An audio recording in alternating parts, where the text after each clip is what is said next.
Hello, folks. Welcome to another Wheelchair Wednesday. I'm your host, Wheelchair Rick. Don't mind the camera. For some reason, it's like everything is super hazy, almost like the skies here in Michigan the last few days. But with further ado, we're going to get to our next guest. But before we do that, always got to hit the intro. Welcome.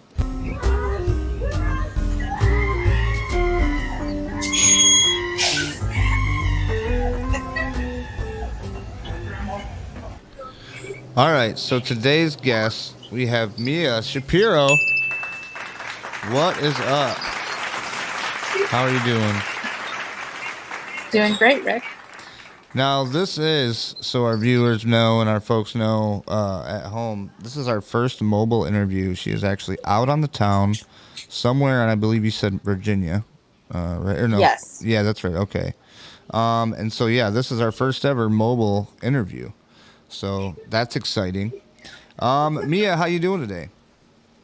I'm doing okay. I went out today to I actually had an appointment with my physical therapist and Emotion to get some wheelchair parts ordered. I'm trying to get a new joystick because my joystick has been broken for about a year. Oh, no. And so I've been trying to get that ordered for a while now, and it's been I a can bit of a imagine that's probably process. frustrating, yeah. Oh yeah, totally. And with Emotion, it's crazy. So Right. So today we're just going to kind of ask you a few questions. Now, we talked about this before off camera, but the first question is kind of like how that happened. But technically, since you don't have a spinal cord injury, why don't you go ahead and explain like your situation and your particular reasoning? You know what I mean? um, Why you're on today's show? it's a very complicated sort of diagnosis explanation, but in short, I was born with two genetic conditions, but the one that kind of puts me in a wheelchair is called mitochondrial myopathy, but in layman's terms, I just call it muscular dystrophy. Right. Um, and um, so I basically it's a lot of weakness, and it's a progressive weakness that I've had to deal with since I was a very young child. So Right. Does it get worse and worse like as you get older? So it's like, yes, I started using a wheelchair on and off when I was 14, and it progressed. It started getting progressively worse when I was about 20, and I started using wheelchair full time when I was 20, and I'm now 24. okay. So you got some years under your belt then about the wheelchair life and how it goes. Mm-hmm. Um, the next question is, I don't know, it's a little bit different than a spinal cord injury for you, but obviously it goes the same way. Would you walk if you could? Meaning, like, if you could, from the time you got into that wheelchair, would you say, you know what, I don't want to do that, I'm gonna walk, and then you're gonna be a whole different person? So the people that you met, everything you had to do in the wheelchair wouldn't be there. Would you take all that back and start over from 14, or would you keep it where it's at now? Well, to be honest, Rick, when I was younger, when I was about 14, I I honestly did not want to walk. I was at a very complicated part of my life where I didn't want to. I was really struggling because I hated walking to school every day. It was really hard for me Right. because my mobility was so bad. I struggled. It was exhausting, and it just was really hard because I didn't have a diagnosis at that time. Right. Um, but now, as I'm older, um, I I miss the ability to be able to walk to school, to be able to walk around and do all the things that I used to do. I miss a lot of what it feels like to do it. But there's a sense of like not really remembering what that feeling of being able to do those things is like. So it's Right. kind of mixed. Mixed feelings on it. Yeah. Yeah, I can understand that. Um, The next question I got for you is we kind of talked a little bit about was the dating or married, and you had informed me that you're actually married uh, Hmm. to another wheelchair user who's actually a spinal cord injury Yes. survivor. My husband, I've been with him. We were dating for about 3 years. We've been married almost 2 years. We've been together a total of 5 years. I met him back in 2018. Um, he is a C3, C4 incomplete quadriplegic. Um, he got injured in 1996, I believe. Um, Wow. and he was about 13 or 14 at the time of his injury. Okay. And now Now he's that's high about up. That's 40. over about like about your neck, right? Yep. Yeah. Like, so he's incomplete. What does that mean? He's like any feeling or? Um, he describes it as pressure. Um, and for him, he has this condition with his spinal cord injury where it's called central cord syndrome. Mm-hmm. So, which means that uh, that even though he has quadriplegia and all four of his limbs are affected, his arms are actually worse off than his legs are. So Hmm. he can actually walk with a walker, but he cannot use his arms like very well at all. Wow. Um, That is interesting. I mean, it's crazy how many different injuries there are. You know what I mean? Like put all together from A to Z, from spinal cord and not from spinal cord stuff. But yeah. my next question for you is like, what about pet peeves? Like you're in a wheelchair. Like today, Great you're out, you're balls. riding around, in your chair, which it's cool to see somebody on a bus because I think that's like new starting. They're making spots for people on buses now. What's your biggest pet peeve about being out or like with a wheelchair or from people or anything Um, like that? I think um, I think that's one thing is probably uh, I mean, there are so many pet peeves I can think of, but I think in particular that probably bothers me the most is that I have to take uh, the bus um, to go to places because uh, transportation is not accessible for wheelchair users. It's not fully accessible.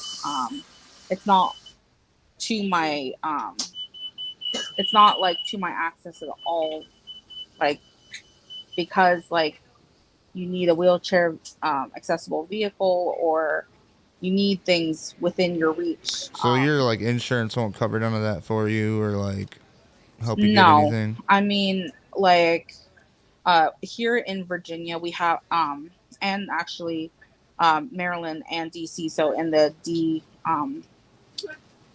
uh, it's the D DMVA sort of thing. Mm-hmm. Um, so it's like we have DMV, yeah.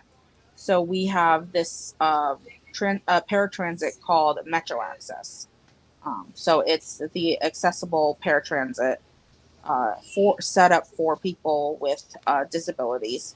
Um, but so we are able to ride, you know, free of on like the metro buses, Right. um, but and we can pay a small fee for the paratransit like transportations that can take us to certain locations. Um, but even with that, it's not ideal because you have to call at least 7 days in advance, or you have to like schedule online. Right. Um, Even with that, it's not. Um, it's kind of like there are certain borders where you have to go and can't go everywhere. Right. And if, for instance, I have to go to an ER in the middle of the night, I can't take my wheelchair. If I have to, if I want to go visit a friend, I have to plan it around the buses, or I have to plan it. I have friends in Maryland, I have friends all around, and I I can't always go where I want to go. So, Right. and What I up, don't Mike? have Good a to see you. wheelchair van. So, Right. Next question that I got for you, and I understand like yeah, the travel thing is crazy yeah. right now. I don't know why they don't, you know, there should be more help, and I think like people are trying to get more help for people too. You know what I mean? Oh yeah. But the next one I was gonna ask you is, what is something that you wish you could do now that you can no longer do that you Um, miss? I wish that um I wish that I could honestly I wish I could cook. You can't do that now. You can't just roll up to the stove. Well, it's probably. I mean, I try to do that too, but it's like you can't do it without standing up. It's kind of weird because you're side cooking. That's not ideal either. With my muscular issues, I um my fine motor skills are pretty much crap. Oh, so for you to like grab a hot pan or something like that would be pretty dangerous. Lifting heavy things is not my friend. Standing up, just like all that stuff. It's because with my particular disability, it doesn't just affect my motor skills and my muscles. It also affects my like speech. It affects my the muscles in my like throat. Just like everything, even Right. like dictating to caregivers, Damn. just like what I want to do. So it's like, I can only imagine. It can't be fun. But it seems like you're making the best of it. I mean, I see you do art and stuff like that, which is actually one of our questions, which we're gonna get to. Before we get to that, your pain level. Let's talk about that. So, with your diagnosis and everything that you deal with from a day to day basis, what is your pain like? I deal with chronic pain every day. Um, I have another condition called spina bifida occulta, and with that comes having chronic migraines Mm-hmm. due to my spine not being completely connected to my brain, um, and so it causes chronic migraines. And I've had several surgeries to try and remedy that. And it has left a lot of nerve damage in my back. Right. And because of that, I now deal with sciatica. I've heard of Um, that. Yeah. and now I have like a lot of nerve damage in my lower lumbar area of my back and all the way down. So, sitting, laying, just sitting in my wheelchair for long periods of time, laying down flat on my back, standing, everything hurts. Right. And so my pain level, uh, it's like, it's just, Fluctuates from it's, yeah. 2 3 to like And I probably have 9 like, 10. yeah, and it's like the phantom sort of pain of neuropathy. Oh yeah, yeah. Um, Where you get that shooting pain and like I yeah. get those from time to time. Yeah. Um. So this next question is kind of based for SCI, but it's like what helped you the most after injury. I'm gonna rephrase that and say, what helps you the most now, like every day? Like, what is your big inspiration? Like, what do you look at? You know what I mean? As far as like to get out of bed to go do it. What's your like biggest help? You think? I think I look towards my um, my friends and the people who are in my corner. Um, I also look towards my faith, but but I find that um, one thing for me that really helps me is finding inspiration in everything I see, whether it is art, whether it's music. Um, I try and pick out little things that can inspire me, um, Right. especially because I'm very fueled by my art. Right. Yeah, which I've seen a lot of. You do a good job. We'll put all that on here too, the links and stuff after the show here. Um. my next question, the hobbies. We'll talk about that now. What is your how did you get into it really? Like what do you kind of do? You know what I mean? Let's talk about the pictures you make and all that stuff. Um, well, I have I've always loved like portraits and realism, semi-realism. I've um, I've always considered myself an extremely artistic person. I love just I love painting. My form of art is like digital painting. Um, and so I've been digital painting since I was probably like 15 or 16. Um, and that happened, and that came when I had my first surgery in the hospital, and I was there for a long period of time. And so I was there overnight, and so that's what got me started with that. Right. Was just having to be in the hospital a lot, had many hospital visits, and my So mom you got to do something got to me a pass the tablet. time. Yeah. Yeah, to pass the time, kind of, sort of thing. Right.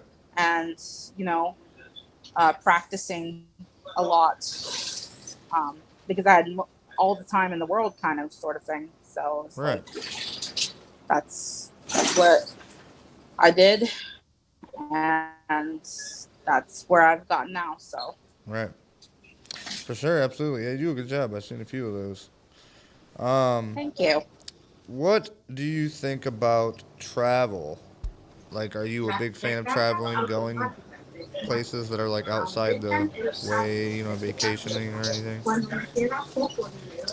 I love the idea of travel. Um, Oh, you must be going I through a dead zone or something. You're I've getting worse service. not traveled much. I, I will Oh, admit, are you but I going through a love tunnel? the idea of it. Oh, she's breaking up. See, and this is the hazards of doing interviews while mobile. But hey, Hello. this is the first one, folks. We've never had another mobile interview, so this is all brand new Can you to hear me us. now? Yeah, I can hear you now. Go ahead. Yeah, talk back about the travel thing.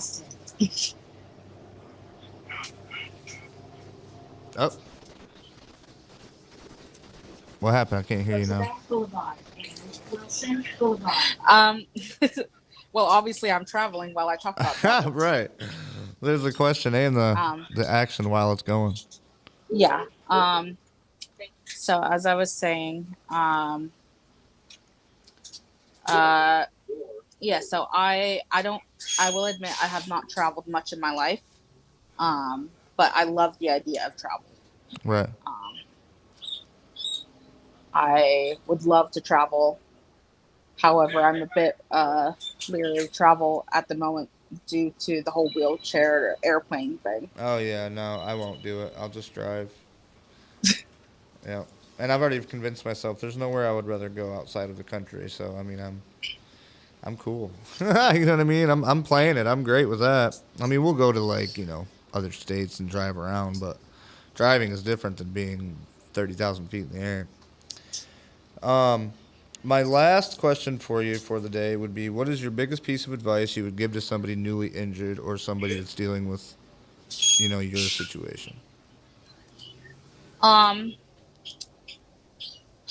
well, I have seen the kind of trauma that my husband has gone through with his injury, and I've also seen what I've gone through dealing with my diagnosis. And diagnosed at a I was actually diagnosed with my diagnosis recently. I was diagnosed this year, um, Oh wow. which took a very long time for me to get diagnosed, considering it's a genetic diagnosis. Um, it's a grieving process, as just as much as it is learning how to sort of adapt and survive, and just learning how to live. Right. So I guess um, learning how to just pick yourself up and I guess figure out what works for you, because one injury, one diagnosis does not equate the other. And I guess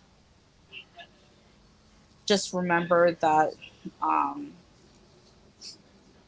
you have to allow yourself not only to physically heal, but to allow yourself to emotionally and mentally heal, however long and whatever, because even now, no matter the time period, I mean, it's still a grieving process. Oh yeah, So, absolutely. Yep, absolutely. I agree with you there. All right, well, let's give it up for Miia Shapiro. Thanks for being on. Check back with us next week. We're gonna have another one. Mike Whelan at Worldwide said he's got to have him on. We got to put him on next. He's been watching. Sure, he's got a story. That'd be great.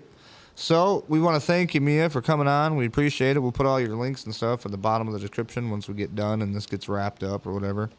And then, we'll stay with you. We'll check back with you maybe from time to time, see how everybody's doing. You're part of the Wheelchair Wednesday family now, so you'll be on the list. Everybody can check you out. So for further ado, I do appreciate it. Is there anything else you'd like to leave our viewers with? thanks for having me on. Awesome. All right, well, stick with me. I'll be right with you. And then everybody else, we'll see you on the next one. Thanks for watching.